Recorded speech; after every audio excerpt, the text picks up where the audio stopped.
Each year, we remember the 21st of March, or what is known globally as the Day for the Elimination of Racial Discrimination.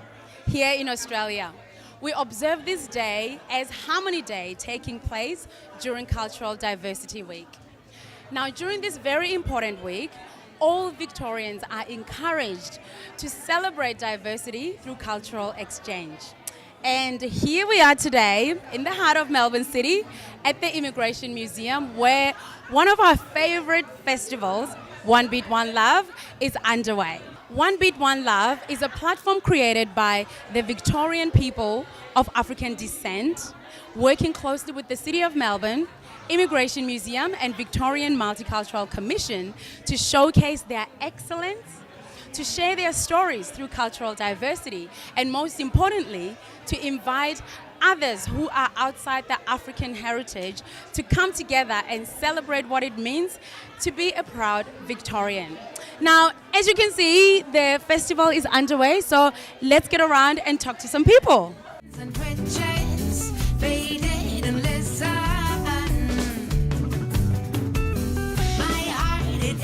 This year's theme is Proud to Belong. What does that mean to you personally and also in the work that you do? Well, I think Proud to Belong is very, very relevant for me because when I arrived in Australia as a young 13-year-old, the first thing I said when I got off the plane was, I belong here. Yeah. I was really going to make it here, and I did. But I started off, Dorcas, with doing a lot of community work. Yeah. And that to me is my secret ingredient. Yes. So Proud to Belong, that's my personal journey. From a City of Melbourne perspective, I think what we are very proud of bringing communities together, and particularly the Australian African communities, and the work that they do with each other to collaborate, and collaborating with Australia. I mean, it's about collaborating, and it's about looking and working towards favourable outcomes socially and economically. Victoria has really started to develop into a place we can all be proud to belong. What that word means to me, belonging. Belonging comes from a very deep place, I think, in the soul, where you feel you've arrived at a place where you need to be, and a place that welcomes you, a place that is ready for you, and a place where you can grow and express your fullest potential. The black Superman's immune to kryptonite and white lies from haters of all kinds, propagating propaganda and slander of all types. I guess you know I am the SIMBAMAKNI, represent Melbourne City to the fullest. You know why? Why? I wasn't born here, but ours is where I reside. I get my roots here, it's where I photosynthesize. Father, please forgive them, for they know not what they do. I might have to be the one to bless them when they catch the flu. Achoo! They're running out of breath, these boys are flabbergasted. I'm just running my tracks, this is album practice. I'm H-Town, born and bred, so of course I represent. Simba Mac on the stage, introducing the best. This is where it's at, my ladies and gentlemen. I'm your suit and tie host who wears hoodies and Timberlands. What up?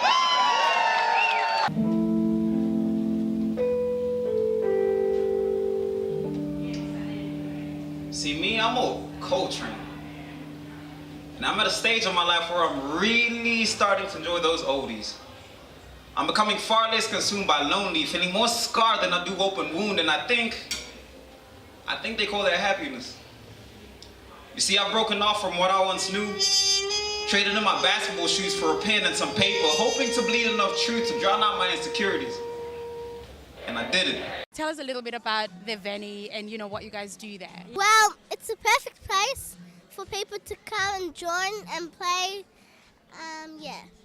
The Venny is it's a communal backyard, so it's a shared space for whole of community, and it's a drop-in place as well, and we love it a lot. We work with children from very diverse cultures, so it was a real privilege for us to be included in this event for Diversity Week. Yeah.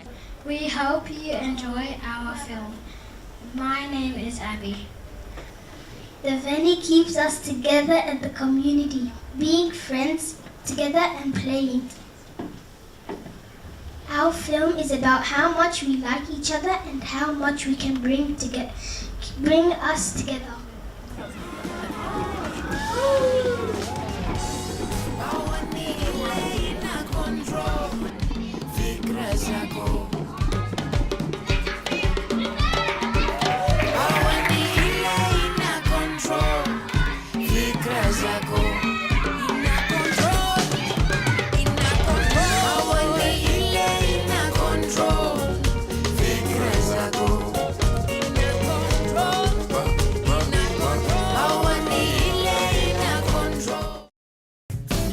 lola, lola, lola, lola, lola, lola, lola, lola, lola, lola, lola, lola, lola.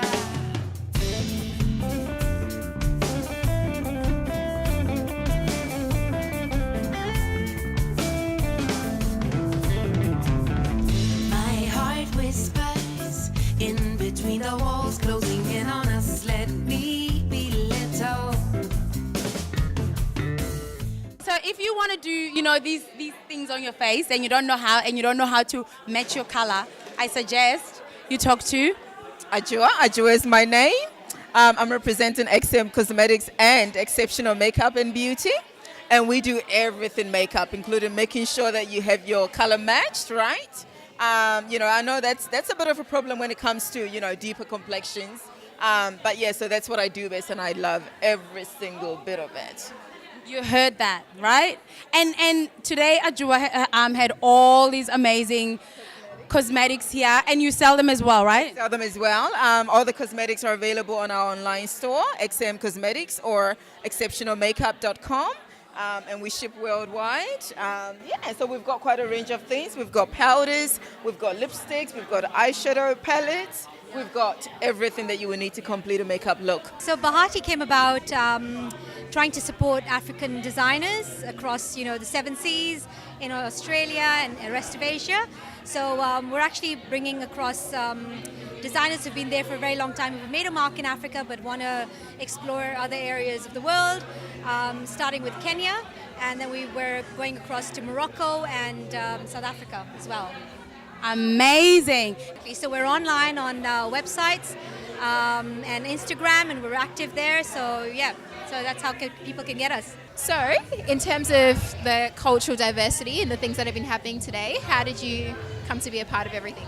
I was contacted directly based on an activation that I did for a previous festival, Sugar Mountain Festival, which was a collaboration with a whole bunch of other women of color, artists who came together to create this whole atmosphere of, I guess, honoring our culture and honoring our self-expression. So, yeah. And that's exactly what most of the things are about. It's all making a collaboration and a collaborative effort into sort of displaying our culture and the things that we do. But then, did you teach yourself to braid, or was it something you were taught? Yeah, I'm completely self-taught. I learned a lot from observation as well, and a lot of trial and error. Anyone that wants to braid, what's a tip that you can give them in terms of like watching videos, or can we just come and watch you do your do? I'll actually be teaching as of June, still to be confirmed, but at the Footscray Community Arts Centre, so look out for that. But I think watching videos, and if you have siblings, friends that are willing to sit down and let you braid their hair and mess up and try again, then definitely get into that.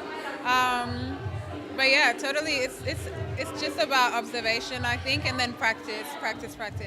Mambo, mambo bado. Mambo, mambo bado. Hey. Mambo, mambo bado. Mambo, mambo bado. Najua mwenyewe ni kipi kizuri. Sipande mlima na hadi huwezi. Dunia ya sasa mambo mazito. Tachoka na mimi na kweli tachoka. I think there's like huge differences. I remember like 11 years ago, like just in terms of just the African diaspora around, not only that, like on adverts, things like that, there was just mainly white people. And I can really say in the last 11 years, everywhere that I'm turning now, I'm not saying that they're there yet, but I'm saying that it's progress. Yes. You know, that they're everywhere that I'm turning now, there's like multicultural billboards, there's like beautiful black women, there's like, you know, 0.5 children, there's, do you know what I mean? And that's I mean, for me, that's, I think, one of the main factors as to maybe I can come and live back in Melbourne. Maybe, you know. We would love to have you back. Yeah. So it has changed a lot. And it's just going to continue to change. So. It definitely, I mean, you know, like you're saying, there's some progress. Of course, there's still work to be done, but there's progress, so there's hope. And you know, you're not just here to connect with us. You were here for some reason. You've been around touring. Do you want to tell us a little bit about that? So we were touring a bit. So I released this new album at the end of last year, and this was kind of the first kind of Melbourne Australian connection with it. And so we were in Woodford, Brisbane during New Year's Eve, and then Perth International Arts Festival. So we've been kind of touring a little bit, and then leaving back to Nairobi tomorrow. Tell us a little bit about your new album. So the new album is kind of a culmination of I'd say polyrhythmic kind of coastal sounds, as well as jazz soul that I've been listening to my whole life. And we've just released this new track, Power, featuring the wonderful Blinky Bill, who's another amazing Kenyan musician, and literally just about who controls your imagination. Is it yourself? Just be the minder of the greatness that you can. Be the one, you know?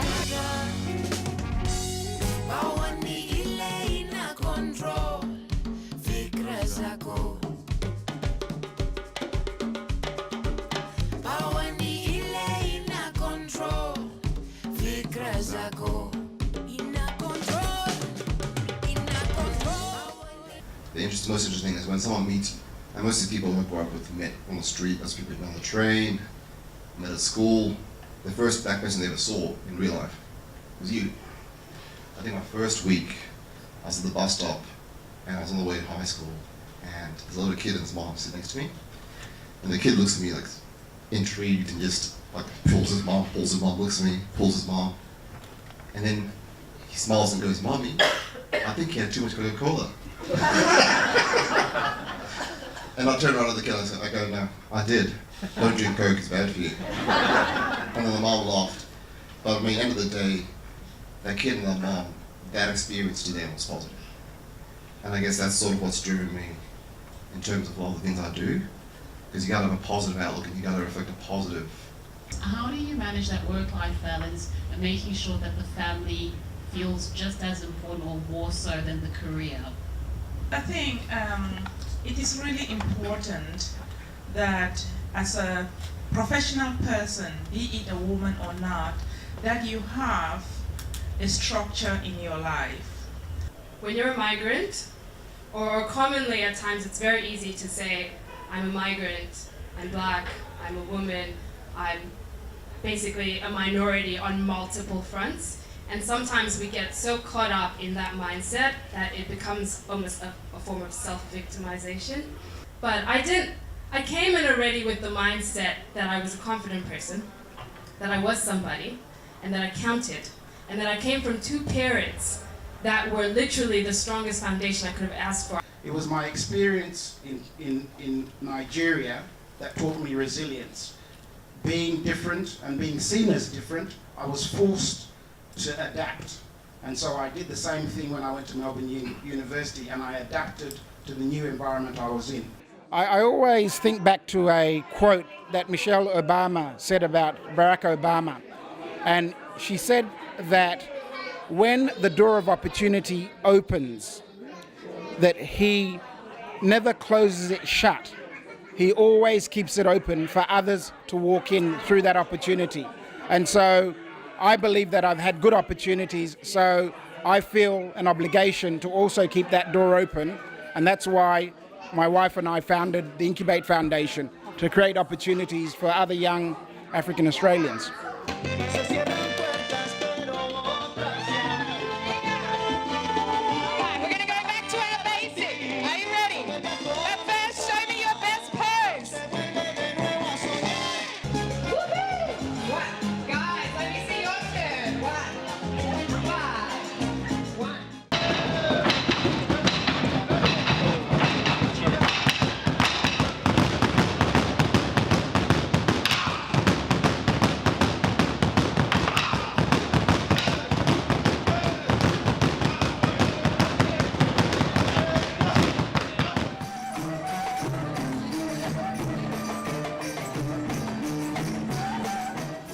In between the walls closing in on us, let me be little.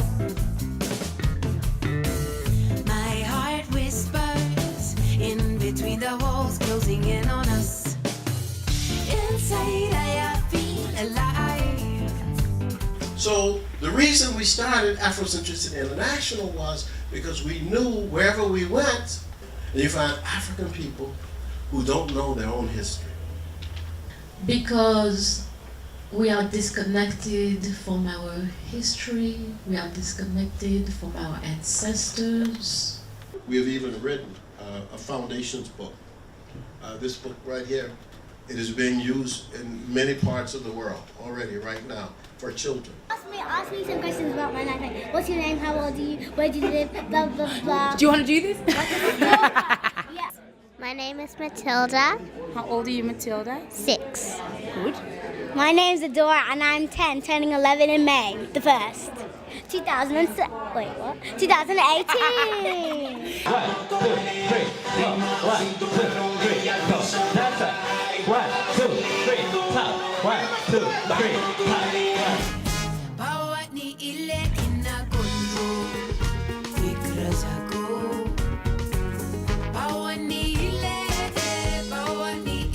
inagongo fikra zako. Piercing the Taj ceiling is something that for us women of color, it is very difficult because we talk about the glass ceiling for women in general. We talk about the bamboo ceiling for Asian women.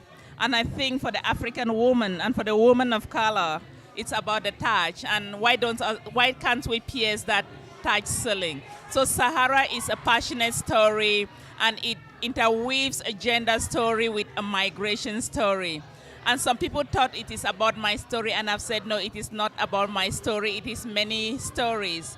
And being an academic, I've written and authored papers in some of the best academic journals. However, I reach a particular audience. But writing fiction, writing prose is something completely different. And this book is about using stories, imagination, to create something, but also to reach a very different type of audience, to share messages that I think we so need in today's society. When I say one beat, you say one love. One beat, one beat, one beat, one beat, one beat. I love it, I love it, I love it. You guys having a good time or what?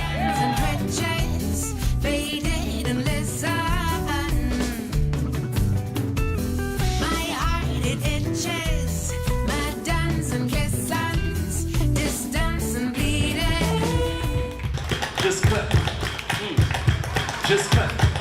Now usually my man Lamin Sonko kicks a verse here, but Lamin is a spiritual essence right now, so I'm gonna rock a freestyle for him, okay? We play for the people who be sitting under the tree, maybe just straight chilling. Lady who be just trying to eat a meal, but then just freestyling about her for real. To the gentleman right here, how you doing, man? So glad you let me shake your beautiful hand. You just come off stage and it was on fire. Do you want to tell us a little bit about that? It was a blessing. Thank you so much for inviting us. The show was great. The crowd was really nice. I was joined by my boys Sai and Nui Moon.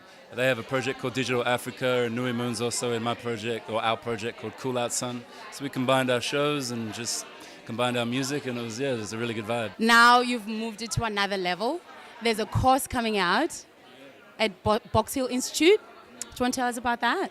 Yeah, it's pretty amazing. So a guy called Ben, who sort of runs this part of the institute at Box Hill, made some big power moves and managed to get an incredible studio that was most of Sing Sing Studio moved out to the Box Hill campus, and they built this incredible new classrooms, performance spaces, recording studio spaces. And they were interested in doing a new type of course that hasn't existed in Australia, which was based around hip-hop. So they called up Serene Ice Creamy, Serene, myself, Mantra, who's a great MC, and Diz1, who's a fantastic beat producer. There were a lot of different people who applied, and they were all really good. I think it was really hard for the guys at Box Hill to narrow it down, but I feel blessed to be a part of helping write a syllabus that covers the side of performance, which is more the side I'm helping people to develop in themselves. There's songwriting and song structure. There's a business aspect and there's a beat production aspect. And the idea is to get the students who come to see the vision of why you make music and the outcome, which at the end of the day is about making a record and having a party.